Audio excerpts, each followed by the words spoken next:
LGBTQ இந்த ஒலிம்பிக்குடைய ஆரம்ப நிகழ்வுல காட்டினது அருவருப்பு தக்க ஒரு விஷயமா காணப்படுது. நான் கூட சொன்னேன், அந்த லாஸ்ட் ஃபீஸ்ட், அதாவது கடைசி விருந்துன்னு சொல்லிட்டு கிறிஸ்தவர்களுடைய ஒரு நம்பிக்கையான ஒரு புகைப்படம் இருக்கு, பார்த்துருப்பீங்க. இயேசு கிறிஸ்து நடுவில் இருப்பாரு, பக்கத்துல சீடர்கள் எல்லாரும் இருப்பாங்க. ஸோ இதே போல ஒரு காட்சியை வந்து அந்த செரிமனி விழாவில் வந்து அரங்கேற்றினாங்கன்னு சொன்னேன். ஸோ இது மிகப்பெரிய அளவில் கிறிஸ்தவர்கள் மத்தியிலே ஒரு வெறுப்பை ஏற்படுத்துச்சு. கிறிஸ்தவர்களை இழிவுபடுத்தக்கூடிய வேலையை வந்து இன்னைக்கு பிரான்ஸ் செஞ்சுட்டு இருக்குது அப்படின்னு நம்மளால பார்க்க முடியுது. யூத மேலாதிக்கத்தை ஓங்கி பிடித்து கிறிஸ்தவர்களை இழிவுபடுத்துதா அப்படிங்கிற நிலையில இருந்து நம்மளால பார்க்க முடியுது. ஸோ இந்த ஈவெண்ட்ல அந்த கலந்து கொண்ட சென்டர்ல இருந்த ஒரு குண்டா ஒரு கேர்ள் நின்று இருப்பாங்க, பார்த்துருப்பீங்க. அந்த கேர்ள் ஆக்சுவலி ஒரு யூத பரம்பரையை சார்ந்தவள். அவளுடைய விக்கிபீடியாவில் போய் படித்தோம்னா ஜூஸ் ஃபேமிலி ஜூஸ்னே போட்டிருக்கு. உடனடியாக போய் என்ன பண்ணியிருக்கேன், அந்த வார்த்தையெல்லாம் மாற்றிட்டு மொரோக்கோங்கிற வார்த்தை, அவருடைய என்ன சொந்த நாட்டுடைய வார்த்தையை போட்டுட்டு ஜூஸுங்கிற வார்த்தையெல்லாம் தூக்கி விட்டு, அதாவது பப்ளிக்ல பிரச்சனை வந்துடும் அப்படிங்கிறதுக்காக. ஸோ இந்த அளவு கேடுகட்ட நிலையில இருந்து தான் இன்னைக்கு இது ஆரம்பிச்சிருக்காங்க. இதற்கு எதிராக மொரோக்காவாகட்டும், இன்னும் பல்வேறு நாடுகள் ஆகட்டும், குறிப்பாக ரஷ்யா வந்து இந்த நிகழ்ச்சியை ரொம்ப வன்மையாக சாடி இருக்குது. உலகத்தில் கலாச்சார சீர்கேட்டை கொண்டு வரக்கூடிய இந்த எல்ஜிபிடிக்யூவை வந்து ஆதரிச்சு இன்னைக்கு வந்து ஒலிம்பிக் நடத்தி இருக்கிறாங்க செரிமனியில். அப்படிங்கும்போது நிச்சயமாக பிரான்ஸ் எவ்வளவு கவனமாக செயல்படுது அப்படிங்கிற ஒரு நிலையை தான் காட்டுதுன்னு சொல்லிட்டு இன்னைக்கு உலக தலைவர்கள்லாம் விமர்சனம் செஞ்சுட்டு இருக்காங்கன்னு பார்க்க முடியுது. மறுபக்கம் இன்னைக்கு பிரிக்ஸ் என்ற கூட்டமைப்பு வலுப்பெற்று கொண்டே செல்கிறது. பிரிக்ஸ்ல பல நாடுகள் வந்து சேரணும்னு விண்ணப்பம் தெரிவிச்சிருக்கிறாங்க. அதுல மலேசியாவும் விண்ணப்பம் கொடுத்துச்சு. ஸோ மலேசியாவுக்கு இன்னைக்கு ரஷ்யா ஃபெடரேஷனுடைய வெளியுறவுத்துறை அமைச்சர்கள் சில பேர் வந்து மலேசியாவுக்கு போய் பல்வேறு விஷயங்கள் பேசுறாங்க. எதன் காரணமாக நீங்க பிரிக்ஸ்குள்ள வரீங்கன்னு சொல்லிட்டு பல்வேறு கேள்விகள் கேட்டு மலேசியாவையும் பிரிக்ஸோடு இணைப்பதற்கான ஒரு வேலையை செஞ்சுட்டு இருக்கிறாங்க. மறுபக்கம் டாலரை வீழ்ச்சி அடைக்க வைத்து விட்டு இன்னைக்கு ஒரு நல்ல நாணய முறையை கொண்டு வரணும் அப்படிங்கிற முயற்சியிலும் பிரிக்ஸ் ஈடுபட்டு கொண்டிருக்கிறது. ஸ்விஃப்ட் என்று சொல்லக்கூடிய நிதிநிலை இருக்குது. இது வந்து சர்வதேச அளவில் இயங்கக்கூடிய ஒரு நிதிநிலை. டாலருக்கு கீழே இருந்து இது ஒரு நிதி விஷயத்துல ஒரு மேப்பிங் பண்ணு உலக அளவில். ஸோ இதை தூக்கி போட்டுட்டு வேற ஒரு நிதி முறையை கொண்டு வரணும், அது வந்து தன்னிச்சையா இயங்கணும் அப்படிங்கிற அடிப்படையில் இன்னைக்கு பிரிக்ஸ் கூட்டமைப்பு தீவிரமாக செயல்பட்டு இருக்குங்கிற விஷயமும் நமக்கு கிடைத்த வண்ணம் இருக்கு. மறுபக்கம் இன்னைக்கு சல்மானை குறித்து ஒரு ரூமர் செய்தி ஒன்று போயிட்டு இருக்கு, அது சொல்லணும், தெளிவுபடுத்தணும். சல்மான் வந்து தனது நாட்டில் வந்து பெண்களுக்கு முழு சுதந்திரம் கொடுத்தது இல்லாமல் ஆடை அணிவது உங்கள் சுதந்திரம், ஆண்கள் உங்களை கட்டுப்படுத்த முடியாது, நீங்க நினைச்ச ஆடையை உடுத்துங்கன்னு சொல்லிட்டு பட்டத்திலவர் சல்மான் சொன்னதாக ஒரு செய்தி பரவிட்டு இருக்குது. நாம முதல்ல இதை உறுதியான செய்தின்னு தான் பார்த்தோம், ஆனால் பின்னாடி அது வந்து பொய்யான செய்தின்னு தெரிஞ்சிச்சு. அப்படிப்பட்ட எந்த உத்தரவும் வந்து சல்மான் கொடுக்கல அப்படிங்கிறதான் பின்வரும் செய்தியாக காணப்படுகிறது. இன்னொரு செய்தி வருது, ஒரு நபர், அவருடைய பேர் என்னன்னு பார்த்தீங்கன்னா, இவர் ஒரு ஊடகவியலாளர். இவர் வந்து பட்டத்து பின் சல்மான்கிட்ட பேட்டி எடுக்கிறாரு. மைக் எவானிக்கிக் என்று சொல்லக்கூடிய நபர், மைக் எவானிக்கிக். இவர் சவுதி அரசு பட்டத்தில் சல்மான்ட்ட ஒரு முறை பேசிட்டு இருக்கும் போது கேட்கிறாரு, உங்களுக்கு யூதர்களை எல்லாம் பிடிக்குமான்னு கேட்டதற்கு, நிச்சயமா எனக்கு யூதர்களை எல்லாம் பிடிக்கும். ஏன் பிடிக்கும் தெரியுமான்னு அவர்கிட்ட கேட்கிறாரு. ஏன் பிடிக்கும்னு அவர் கேட்கக்கூடிய சமயத்துல என்னுடைய தாயார்னு சொல்லிட்டு தாயாருடைய பேரை மென்ஷன் பண்ணி, அந்த தாயார் வந்து யூத விரும்பியாகவும் யூத வம்சாவளியை சார்ந்தவராகவும் இருக்கிறாருன்னு சொன்னதாக ஒரு செய்தி பரவுது. இதுவும் எந்த அளவு 100% உண்மையான செய்தின்னு தெரியல. பட் இந்த செய்தியும் இன்னைக்கு வைரலா பரவிட்டு இருக்கக்கூடிய ஒரு செய்தியாக காணப்படுது. அடுத்து ஐசிசி என்று சொல்லக்கூடிய சர்வதேச குற்றவியல் நீதிமன்றத்துடைய உத்தரவுக்கு இணங்க ஜெர்மனி நெத்தனியாகு எப்போ வந்தாலும் நாங்கள் கைது பண்ணுவோம் அப்படின்னு சொல்லிட்டு உறக்க இன்னைக்கு வந்து ஐசிசிக்கு கட்டுப்பட்டு சில விஷயங்களை பேசிருந்துச்சு. ஆனால் இன்றைய தினத்தில் தனது ஸ்டாண்டை மாற்றி அமைச்சிருக்கு. மீண்டும் நாங்கள் நெத்தனியாகுவோடு இணக்கமான சூழலில் இருக்க போறோம், நாங்கள் தொடர்ந்து இஸ்ரேலுக்கு ராணுவ தளவாடங்கள் ஆயுதங்களை யாரு தடுத்தாலும் சப்ளை செய்ய தான் போறோம்னு சொல்லக்கூடிய ஒரு அறிவிப்பை ஜெர்மனி கொடுத்திருக்கு. மறுபக்கம் சொல்லுது, இஸ்ரேலுக்கு எதிரான பல்வேறு ப்ராடக்ட்களை வந்து மக்கள் பைகாட் பண்றாங்க, புறக்கணிக்கிறாங்க, அதற்கு எதிராக நாங்கள் செயல்படுவோம், அவருடைய ப்ராடக்டை வாங்குவோம், அப்படி எதிர்ப்பு தெரிவிக்கக்கூடிய ஜெர்மன் மக்கள் மேல நடவடிக்கை எடுப்போம் சொல்லக்கூடிய ஒரு யூத லாபி தன்மையோடு இன்னைக்கு வந்து ஜெர்மன் செயல்பட்டு இருக்கு அப்படிங்கிற விஷயத்தை நம்மளால பார்க்க முடியுது. மறுபக்கம் பாகிஸ்தான்ல ஒரு கோர சம்பவம், பாகிஸ்தானில் நடக்கக்கூடிய செயல்கள் எல்லாமே இன்னைக்கு ஒரு தீவிரவாத கண்ணோட்டத்தில் தான் பார்க்க முடியுது. அது உண்மையாக தீவிரவாத கண்ணோட்டமா அல்லது வேறு சில விஷயங்களா அப்படிங்கிறது உண்மையாக நமக்கு புலப்படலை. என்ன விஷயம்னு கேட்டிங்கன்னா, பாகிஸ்தானில் இருக்கக்கூடிய பிரான்சிஸ் என்று சொல்லக்கூடிய ஒரு இடம், பிரான்சிஸ். ஸோ இந்த இடத்துல வந்து ஷியாக்கள் கொஞ்சம் அதிகமாக இருந்திருக்கிறாங்க. ஸோ இந்த ஷியாக்களுடைய சில நிகழ்வுகள் விழாக்களில் வந்து தீவிரவாதிகள் உள்ள புந்து கிட்டத்தட்ட 12 ஷியாக்களை சுட்டு கொலை செஞ்சிருக்கிறாங்க அப்படிங்கிற ஒரு தகவல் வருது. இதில் 30 பேர் காயமுற்றிருக்கிறாங்க. ஸோ தொடர்ந்து ஷியாக்கள் குறிவைக்கப்பட்டு இன்னைக்கு அடிக்கப்படக்கூடிய சூழல்ல நடத்தக்கூடிய தீவிரவாதிகள் யார் என்று பார்க்கக்கூடிய சமயத்தில் அவர்கள் ஒரு சமயம் மொசாத் மற்றும் சிஏஏ உடைய ஒரு டைஅப்ல இல்லை அமெரிக்க இஸ்ரேலுடைய டைஅப்ல இருந்து மத்திய கிழக்கு பாகிஸ்தான் போன்ற நாடுகளில் செயல்படுறாங்க. இன்னொரு சில இடங்கள்ல சியாக்கள் என்று சொல்லக்கூடிய அந்த சொல்லாடலுக்கு வெறுப்பு விதைக்கும் விதமாக சன்னி முஸ்லீம்களை சில இடத்துல இதை செஞ்சிடறாங்க அப்படிங்கிற குற்றச்சாட்டு வருது.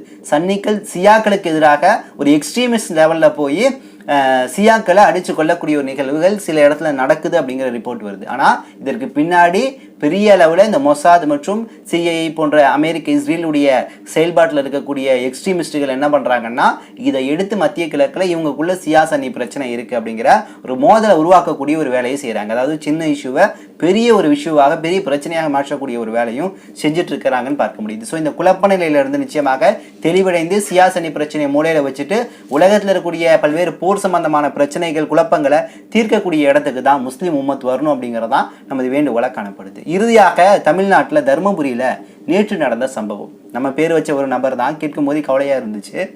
ஒரு பிரியாணி ஹோட்டல் புதுசாக ஆரம்பிச்சிருக்கிறாங்க, அங்கே வேலைக்கு சேர்ந்துருக்கிறாரு. இவர் டிப்ளமோ முடிச்சிருக்கிறாரு, கேட்ரிங்கில் டிப்ளமோ முடிச்சிருக்கிறாரு. ஸோ 25 வயசு முகமது ஆசிஃப் அந்த ஹோட்டலில் போய் சேர்ந்துடுறாரு. சேர்ந்து இரவு நேரத்தில் ஜூஸ் போடக்கூடிய பிரிவில் இருக்கிறார். ஒரு வேலையாளாக போய் சேர்றாரு சம்பளத்துக்கு.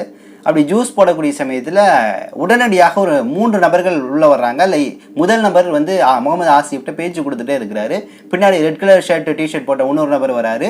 2 பேரும் பேசிகிட்டே இருக்கும்போது திடீர்னு கத்தி எடுத்து ஆசிஃப் அப்படி குத்த போகிறாரு. ஆசிஃப் அந்த ஹோட்டலுக்குள்ளேயே அப்படியே ரவுண்ட் அடிச்சுட்டு இருக்கிறாரு. இன்னொரு நபர் வராரு. 3 நபர்கள் வர்றாங்க.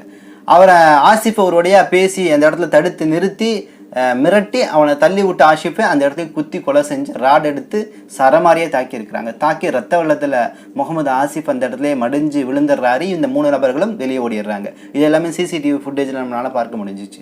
ஸோ உடனடியாக இவரை எடுத்துகிட்டு போய் அங்கே இருக்கக்கூடிய தர்மபுரி அரசு மருத்துவமனையில் சேர்க்குறாங்க. ஆனால் அவர் அங்கே போய் சேருவதற்கு முன்னாடி அவருடைய உயிர் இந்த உலகத்தை விட்டு பிரிஞ்சிருச்சு. வித்தின் செகண்டில். இன்றைக்கி பாருங்கள், தமிழ்நாட்டில் ஒரு உயிரை வந்து ஏதோ ரொம்ப இலகுவான முறையில் எடுக்கக்கூடிய ஒரு சூழல் வருது. காரணம் என்ன கேட்டிங்கன்னா, ஆம்ஸ்ட்ராங்குடைய படுகொலையே நமக்கு இன்னும் ஜீர்ணிக்க முடியல. அவருடைய விடுதலைக்காக, அவருடைய நீதிக்காக இன்னும் நம்ம குரல் கொடுத்துட்டு இருக்கிறோம். ஆம்ஸ்ட்ராங்குடைய விஷயத்தில் இந்த திமுக அரசு இன்னும் ரொம்ப ஸ்லோவாக இந்த விஷயத்தை மூவ் பண்ணுதோங்கிற ஒரு கேள்வியும் ஐயங்களும் பொதுவாக எல்லா மக்கள் மத்தியிலும் எழுது.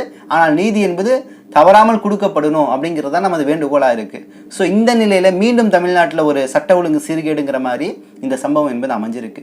ஸோ இந்த சம்பவத்துக்கு பின்னாடி என்ன இருக்குன்னு பார்த்தீங்கன்னா, முகமது ஆசிஃப் என்று சொல்லக்கூடிய நபர், இஸ்லாமிய நபர், சேலத்தில் இருக்கக்கூடிய ஒரு ஜாதி வெறி பிடித்த ஒரு குடும்பம்னு வச்சுக்கோங்களேன். ஜாதி இந்த மதவெறி பிடித்த குடும்பமாக இருக்கும்னு நினைக்கிறேன்.